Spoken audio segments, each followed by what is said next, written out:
नीतीश जी को हम लोग किस तरह से किए हैं, वो नीतीश सरकार हमको मुआवजा दे, और इससे ज्यादा हम कुछ नहीं बोल सकते। हो गए सर, अब गेहूं का भी खेती कैसे करेंगे, इसका भी। हम हैं मुंगेर जिले के संग्रामपुर प्रखंड के मजगाई में, और मजगाई के हम अभी बहियार में खड़े हैं, खेतों में जहां धान की फसल लगी है।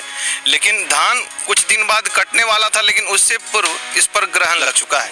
ग्रहण एक कीड़े का लगा है, जो आप देख सकते हैं कि कीड़ा जो है, जिसे यहाँ पे भनभनिया गांव की भाषा में कहते हैं, लेकिन इसका जो वैज्ञानिक भाषा है वो अभी निकल कर नहीं आया है सामने कि इसे क्या कहा जाए।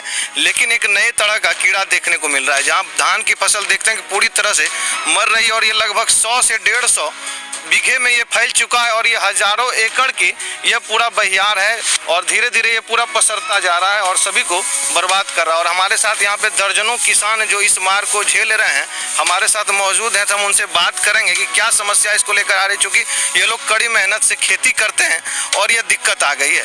तो हम बात करेंगे, अभी हमारे साथ किसान हैं। क्या नाम है आपका? राम शरण शर्मा। तो क्या इसको लेकर क्या दिक्कतें आ रही है? दिक्कत तो सर सर्वनाश हो गया, अब कुछ नहीं बचा। 1 लाख रुपया कर्ज लेके खेती किया था, 4 बीघा 5 बीघा मेरा धान बर्बाद हो गया, जो कि 200 से 250 मन बता। अब खाने पर भी आफत, बर्बाद हो गए सर, अब कोई उपाय नहीं। अब गेहूं का भी खेती कैसे करेंगे, इसका भी उपाय नहीं। तो इसका अधिकारी कोई आए थे कि नहीं? देखा अधिकारी सबको सूचना दिए, कुछ मुआवजा मिलने का कोई उपाय नहीं दिखाई पड़ता। दिन रात मेहनत कर करके इस सुखाड़ में धान को फसल को उपजाए थे, पूरा धान मेरा बर्बाद हो गया, कुछ नहीं बचा। देख लीजिए नजर के सामने में। हमारे साथ इसी बहियार में इनका खेत है, युवा किसान हैं यहाँ के अभिषेक जी। तो बताइए अभिषेक जी, क्या नुकसान हुई? नुकसान तो इतना हुआ कि सर आपके सामने दिख रहा है, हम लोग कैसा हूँ करके रोपे थे, किसी से पैसा लेके दे के, और यहाँ तक कि अपना जमीन कुछ था और दूसरे का खेत गैर रैयत में कर रहे थे खेत, और इस स्थिति में हम लोग पड़ चुके हैं कि अब उनको धान कहाँ से हम देंगे, चावल कहाँ से देंगे। और किसान के मालिक तो कह रहे हैं कि हम तो लेंगे, नहीं लेंगे तो फिर अगली बार आपको फिर देंगे खेत भी नहीं। इस तरह से हम लोग बहुत परेशान हैं सर, और ये पहली बार ऐसा बीमारी देख रहे हैं। हमारी ज़िंदगी में तो ऐसा कभी हम देखे हुए नहीं थे। और क्या कहा जाए, पटवन के लिए उस समय डीजल अनुदान भी मिल रहा था, तो हम लोग को नहीं मिल पाया। कैसा हूँ करके खेती किए, बिजली भी ढंग से यहाँ नहीं मिल रहा था, कट कट के आ रहा था। और मोटर खरीदने के टाइम में मालिक से पैसा जो लिए हैं वो आज तक नहीं दे पाए हैं। और आपको क्या बताएं, अगर नहीं दे पाए तो खेती नहीं कर पाएंगे। सरकार से क्या मदद? सरकार अगर मुआवजा नहीं देंगे तो हम लोग अपना इसी खेत में अपना जान दे देंगे। और सबके सामने कहते हैं नीतीश जी को हम लोग किस तरह से किए हैं, वो नीतीश सरकार हमको मुआवजा दे, और इससे ज्यादा हम कुछ नहीं बोल सकते हैं। यहाँ के धरती पुत्रों की आवाज़ सुन रहे हैं, वो कितने दर्द में हैं। आपको किसानों ने अपनी आंसू भी दिखाए।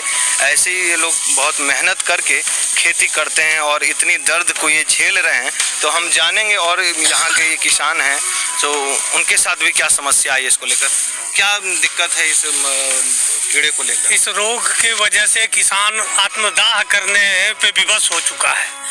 2 बीघा 4 बीघा 5 बीघा कर्ज ले दे के किसी तरह लोग खेत किया।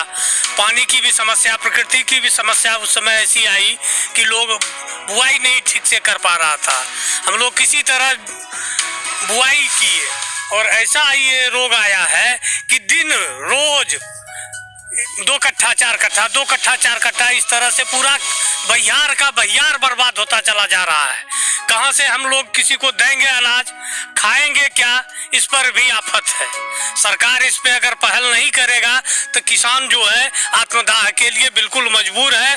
और आने वाले सप्ताह में हम लोग खेत में आग लगा के ही यही प्रयास करेंगे कि आत्मदाह करना, क्योंकि कर्ज में डूबे हुए हैं, ना किसी को कुछ दे पाएंगे, क्या करेंगे, बाल बच्चा क्या खाएगा। पूरी तरह से हम बर्बाद हम लोग हो चुके हैं यहाँ पे।